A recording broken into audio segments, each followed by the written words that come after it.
Cette maison, il n'y a personne pour l'instant. C'est un jeune homme qui la répare tout seul. Geneviève Batifoy connaît tout de son village.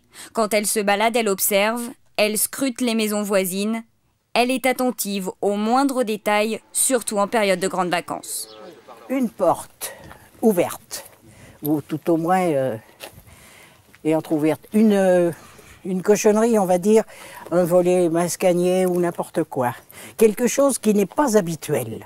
Et justement, quand elle détecte quelque chose d'anormal, c'est elle qui donne l'alerte.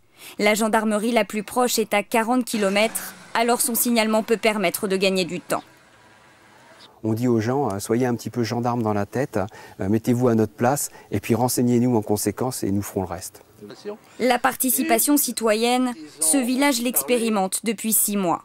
Entre 2010 et 2011, les habitants ont connu 31 cambriolages, alors se surveiller les uns les autres, cela ne gêne personne, bien au contraire. Les résultats dépassent mes espérances puisque je pensais qu'effectivement le système serait efficace pour produire une diminution du nombre de cambriolages. Mais là, d'arriver à 0 cambriolage sur la commune, c'est assez remarquable.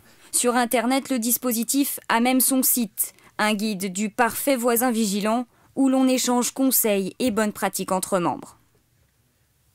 On va mettre à disposition de nos communautés des outils de communication interne, par exemple qui vont leur permettre d'échanger leur numéro de téléphone, de les alerter sur la date de départ en vacances, etc.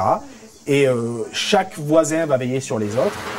Avoir l'œil rivé sur ses voisins, cette pratique a été encouragée en 2011 par cette circulaire du ministère de l'Intérieur. Elle existe aujourd'hui dans 277 communes et 39 départements.